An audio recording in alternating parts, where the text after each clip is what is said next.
আমি কলকাতা সিটির মধ্যে থেকে ভবানী রায় বলছি। তো আমি বাবার সাথে কিভাবে দর্শন পেয়েছি বা বাবার কিভাবে সাক্ষাৎ করেছি, বাবার সাথে যে সঙ্গ করেছি, আমি আজ তাই বলছি। আমি 2022 সালে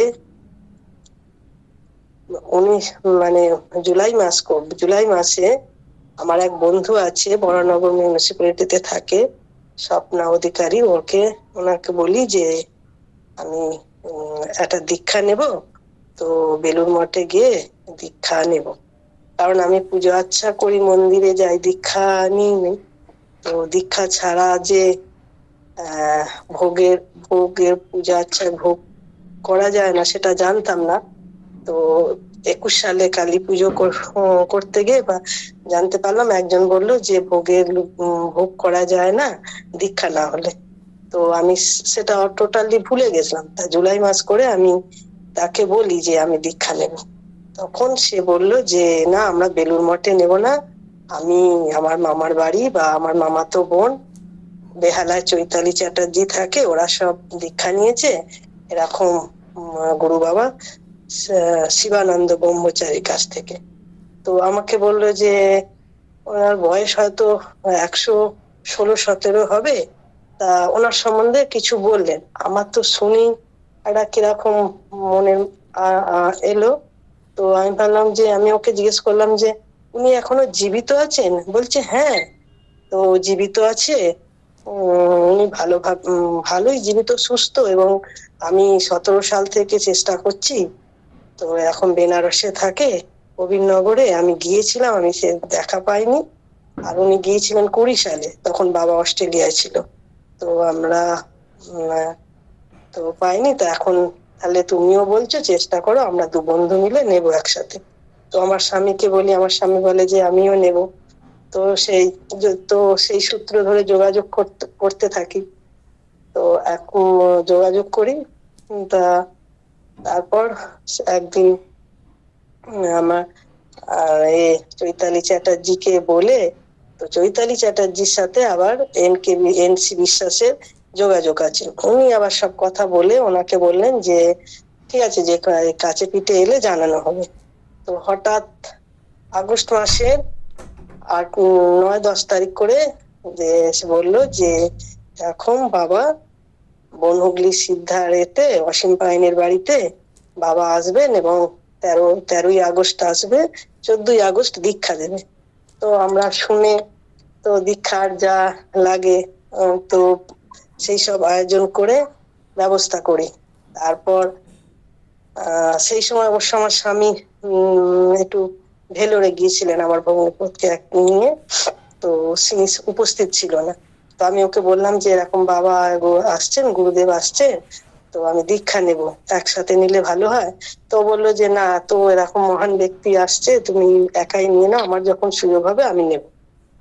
এরকম তারপরে হঠাৎ দেখছি 11ই না 12ই আগস্ট আবার আমার বন্ধু জানালো যে এরকম বাবা দীক্ষা দেবেন না, কারণ এই বাবা থাকতে পারবেন না, 13ই আগস্টই আসবে। এবং তো এরকম অসীম পাইন লিখেছেন যে উনি 14ই আগস্ট চলে যাবেন, দীক্ষা কাজ হবে না, সবাই 3:30 থেকে 4টের ভেতরে আসতে এবং দর্শন পাওয়া যাবে। তো আমি ঠিক আছে, আর দীক্ষা নেওয়া, আমি বললাম তাহলে যাবো। সব ঠিকঠাক করে আমি আর আমার দু বন্ধু খুব আগেই বেরিয়েছিলাম। আমার বাড়ি থেকে ওনার বাড়ি, অসীমদার বাড়ি, বেশি দূর না, 15-20 মিনিটের রাস্তা। কিন্তু আমি দুটোর আগেই বেরিয়েছিলাম, গিয়ে আমরা দু বন্ধু মিলে গিয়ে তো দেখলাম। তো যেতে অসুবিধা হয়নি, বাবার ওখানে যেতে সব পোস্টার লাগানো আছে এবং ওনাদের যেভাবে ওনারা পোস্টার লাগিয়েছেন, আমরা চলে গেলাম। গিয়ে ভাবছি যে এত আগে যাব, তো কি বলবেন না বলবেন। তো আস্তে আস্তে আমি চলেই গেছি ভেতরে। তা ওনারা দুজনেই ছিলেন হাজব্যান্ড ওয়াইফ। ওনাদের অভ্যর্থনা আমার খুব ভালো লেগেছিল, খুবই ভালো ছিলেন ওনারা। আমাদের বসতেও বললো বাবার এখন আসেনি, আপনারা বসুন। তো বসলাম, ফার্স্টেই আমরা ছিলাম। তো তখন দেখলাম ওই বললে বইটা দৈব বলে আরোগ্য বইটা আছে, আমি বইটা নিয়ে পড়ছিলাম। তো বাবার সম্বন্ধে অনেক জানলাম। হঠাৎ 3:30-4টে আস্তে আস্তে সব ভক্ত আসতে শুরু করলো।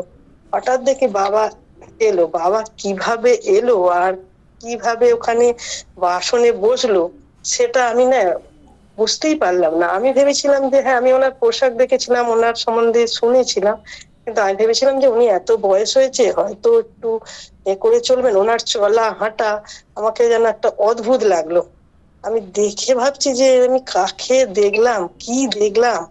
তো একটা মনে হচ্ছে যেন একটা উজ্জ্বল জ্যোতিষ্ক নক্ষত্র আমার সামনে উপস্থিত। আমি গিয়ে ওনাকে প্রণাম করলাম। অসীমদা বলে, এক এক করে সবাই লাইনে আসুন, এসে বাবাকে যা জানাবার আপনারা জানান।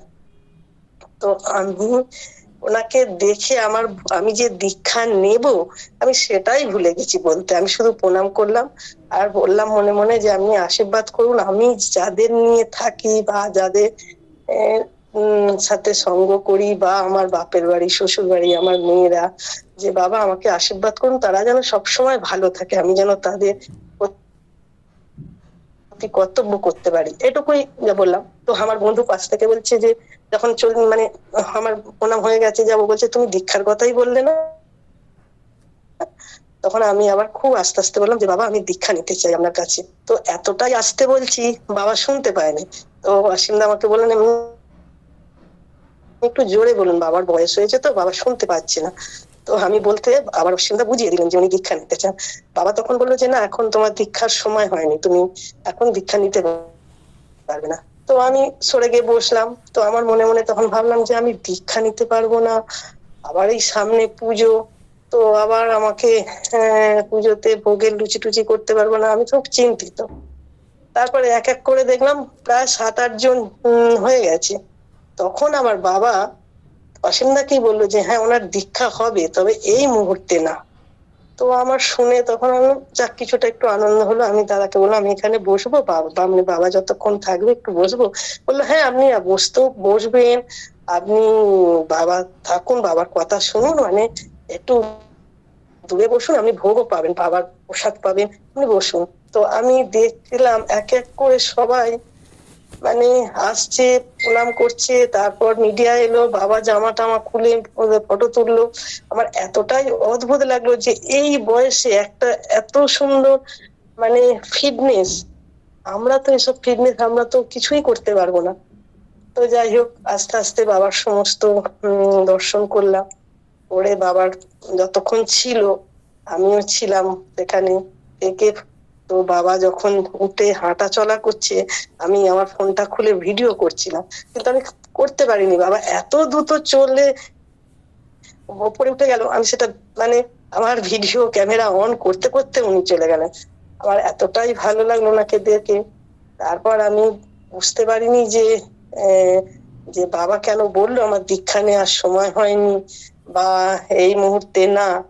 তো আমি সৎসঙ্গে লীলা কথা শুনে বুঝতে পারলাম যে আমার ইচ্ছা ছিল তো আমার স্বামীর সাথে নিয়ে, আর আমার স্বামী আমার সাথে ছিল না।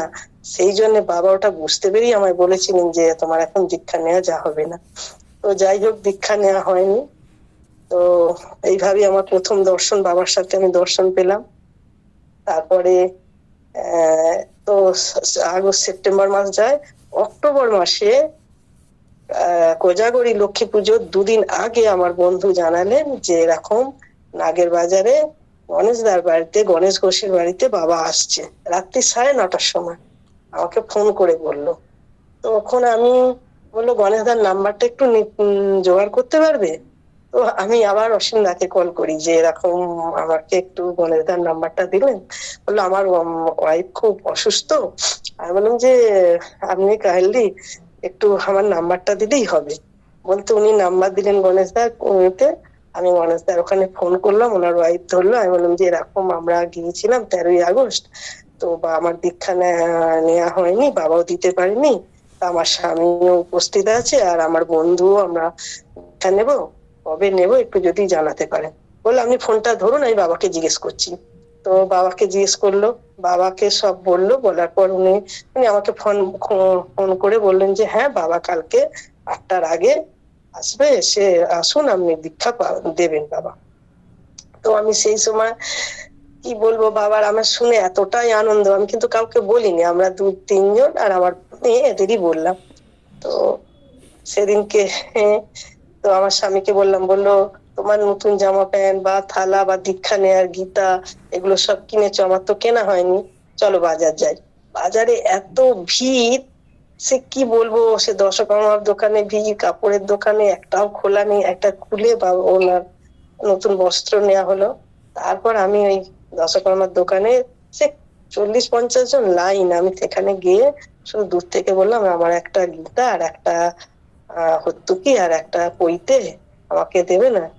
তো বাবা এতেই 10-15 মিনিটের ভেতরে ওনারা সব দিল। আমরা নিয়ে রেডি হয়ে তারপরে এতে বাড়ি, পরের দিন সকালেই 7টার আগেই গেছি, আমি, আমার হাজব্যান্ড, আমার বন্ধু, তার হাজব্যান্ড, তার মেয়ে, 5 জনে মিলে গেলাম গণেশ ঘোষের বাড়িতে। তো বাবা দেখে, আমাকে দেখে খুব হাসলেন এবং বললেন যে হ্যাঁ দীক্ষা হবে। তো সেদিনই আমাকে বাবা দীক্ষা দিলেন, আমি, আমার হাজব্যান্ড আর আমার বন্ধু একসাথে দীক্ষা নিলাম। তো আমার বন্ধু 5-6 বছর ধরে চেষ্টা করছেন, তো দীক্ষা নিতে পারেনি। আমি বাবার কি কৃপা, আমি 1-1.5 মাসের মধ্যে বাবার সম্বন্ধ করে, মানে বাবার সম্বন্ধে জেনে, বাবার খোঁজ খবর নিয়ে আমি দীক্ষা নিতে পারলাম। তো আমার সেদিনকে এতটাই আনন্দ যে আমি, আমার জীবনে একটা নতুন অধ্যায় শুরু হলো, যে আমি এবার দীক্ষা নিলাম, দীক্ষায় করব। আর আমার এতটাই ভালো লাগলো, কি আনন্দ, মানে কি বলবো আমি, ভাষা তো আমার জানা নেই, আমি বলতেও পারছি না। তো বাবার সাথে এসে আবার ফটো তোলা হলো, বাবা সেই যথারীতি জামা খুললেন, খালি গায়ে আমাদের সাথে ফটো তুললেন। বাবা আবার লিখে দিলেন যে একটা চিঠিতে, যে এরকম 22 সালে 20-21 তারিখে পুরীতে তোমরা সবাই এসো, পুরী উৎসব হবে, তো আসবে। চিঠিতে উনি লিখে দিলেন আমার হাজবেন্ডকে নিয়ে। তো শুনে এলাম। এবং গণেশদার ওয়াইফ, ওনারাও বললো পরের দিন ভোগ প্রসাদ খাওয়া হবে, লক্ষ্মী পুজোর দিন আসতে। আমি বললাম না, আমরা তো ভোগ খাবো না, কারণ আমার শ্বশুর বাড়িতে লক্ষ্মী পুজো হয়। বললো বাবা বলেছে কিছু অসুবিধা নেই, বাবা প্রসাদটাই করে। ঠিক আছে, আমরা পরের দিন আবার গেলাম, গিয়ে আমরা খাইনি, তো ওনারা আমাদের ঘরে প্রসাদ দিয়েছিলেন, আমরা নিয়ে এলাম। তো আজকে কি বলবো, মানে সেই প্রথম দিন থেকেই আমার বাবাকে খুব লেগেছে। তো আজকে এখন এইটুকুই, আমি এবার নেক্সট দিন পুরী যাওয়ার কথাটা বলবো। সকলকে প্রণাম জানিয়ে আমার ভুল ত্রুটি মার্জনা করবেন।